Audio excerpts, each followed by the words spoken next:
Olá, tudo X? Hoje você vai ver como extrair raízes de uma cúbica usando o método da bisseção, que é um método super fácil de aprender. Vamos fazer isso usando o Scilab. Bora para a tela. Aqui na tela você tem, por enquanto, a tela branca. Eu vou colar aqui o nosso objetivo, que é calcular as raízes de 4x ao cubo menos 21x mais 12,5. Os intervalos eu já coloquei aí. E como é que você consegue esses intervalos? Os intervalos você consegue fazendo um esboço do gráfico, para você ter uma ideia de onde é que estão as raízes. Daí você faz um teste com a própria do método da absceção, que é verificar se no extremo esquerdo você tem um valor de função de sinal diferente do extremo direito, ou seja, no primeiro intervalo aqui você tem menos 3, então o f do menos 3 tem que ser o sinal contrário do f do menos 2. Se um for positivo, o outro é negativo. Por quê? Porque a função, a gente está partindo do princípio que a função é contínua, e se ela troca de sinal é porque ela cruzou o eixo x. Tá aí. Como eu vou começar? Primeiro eu vou dar aqui o intervalo. A igual a menos 3, B igual a menos 2. Esse é o meu primeiro intervalo. Depois eu defino a função dessa forma, function y igual a f de x. E aqui dentro das tags, você digita a função propriamente dita, que no caso é 4, você usa o asterisco aqui no Scilab, x, para colocar a potência você usa o circunflexo, então isso é ao cubo, menos 21, e de novo asterisco, não, ele não aceita justa posição, pelo menos até onde eu sei, vezes o x, mais 12,5. Está aí definida a função, isso é para facilitar na hora de você escrever o código propriamente. Vamos criar uma variável chamada r igual a 0, que vai armazenar a nossa raiz, e uma chamada erro, que você vai definir quantas casas decimais você quer para o seu problema. No meu caso aqui eu quero 4 casas decimais, então eu vou colocar o erro igual a 10 a menos 5. Agora vem o laço. Vou dar um espaço aqui para o código ficar mais claro. Vou colocar um laço while, que é um laço muito conhecido para quem já programa, mas ele significa simplesmente que vai haver uma repetição do que eu colocar entre as tags while e end, até que uma determinada condição seja alcançada. Então, no caso, eu vou colocar aqui while, o valor absoluto da distância de A para B for maior que o erro. Enquanto essa distância for maior que o erro, ele vai repetir o que eu escrevi aqui. O primeiro passo é definir a nossa raiz. A nossa raiz no método da absceção é A mais B sobre 2. Por isso que o nome é absceção. É o ponto médio entre A e B. Então, divido aqui A mais B por 2 e digo que é o R. Vamos descer um pouco a tela e vamos fazer o teste. Que teste é esse? Se o F do A vezes, asterisco, tá? O F desse R for menor que zero, o que significa isso? Que no ponto A eu tenho um sinal diferente do sinal no ponto R. Por isso, eu sei que a raiz está ali entre A e R.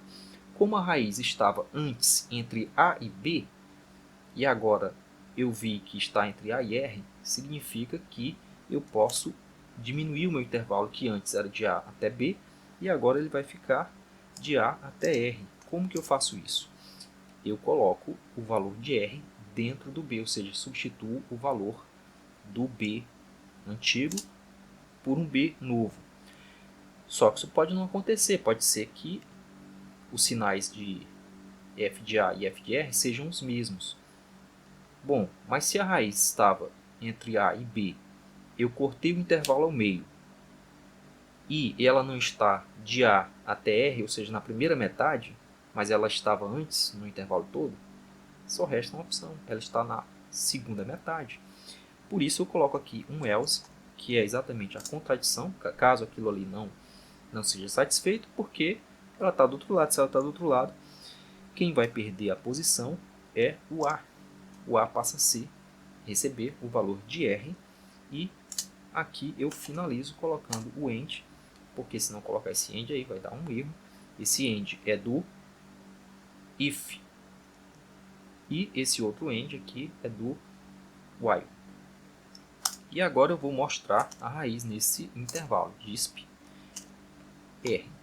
Isso vai ser mostrado no console, a raiz que ele encontrar depois que ele fizer todas as iterações.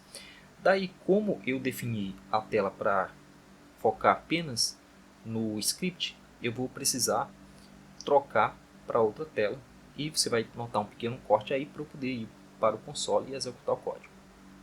Vamos lá. Agora você já deve estar vendo o console aqui por trás do meu código. Como ele já está salvo, basta eu clicar nesse botão, salvar e executar. Antes disso, eu vou maximizar para que você leia todo esse código. Apareceu aqui uma parte da ajuda. Vamos dar um zoom para que você consiga ler. Eu não sei qual é o aparelho que você está vendo, mas recapitulando aqui, eu tenho aqui a definição do intervalo, a definição da função. Daí eu desço e faço o meu laço while, que é onde ele vai resolver o problema, e aqui no final mostrando a raiz, o comando que mostra o valor da raiz. Então vamos finalmente lá para o meu console, deixa eu voltar ao tamanho normal e vamos executar. Bom, ele mostrou aqui a raiz menos 2, 5, 4, 5, 1, 5, 8. Então com a aproximação aí de...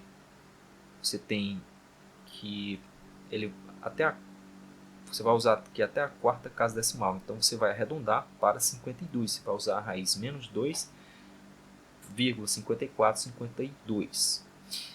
Aí vamos ver qual é a segunda raiz. Para isso basta que eu troque o intervalo. O segundo intervalo é de 0 a 1. Você poderia colocar dentro de outro laço para ele fazer isso automaticamente, mas não tem necessidade por enquanto. Vou executar novamente. A segunda raiz é 0.6467, que você vai arredondar para 0.6468, porque você vai usar 4 casas decimais. E por fim, o último intervalo de 1 a 2. Viu como é simples? Depois do código estar pronto, você só troca os intervalos. E de novo aqui, salvar e executar. Pronto, temos a última raiz. Deixa eu minimizar aqui e maximizar para que você veja todas as raízes com um conforto, sem precisar aí esfregar os dedos na sua tela. Então temos aqui a primeira raiz, que você vai escrever menos 2.5452, a segunda menos 6468 e a terceira menos não, tá? Não tem menos aqui, é 0.6468 e 1.8984, a sua terceira raiz. E é assim que você calcula as raízes de uma função usando o método da bisseção.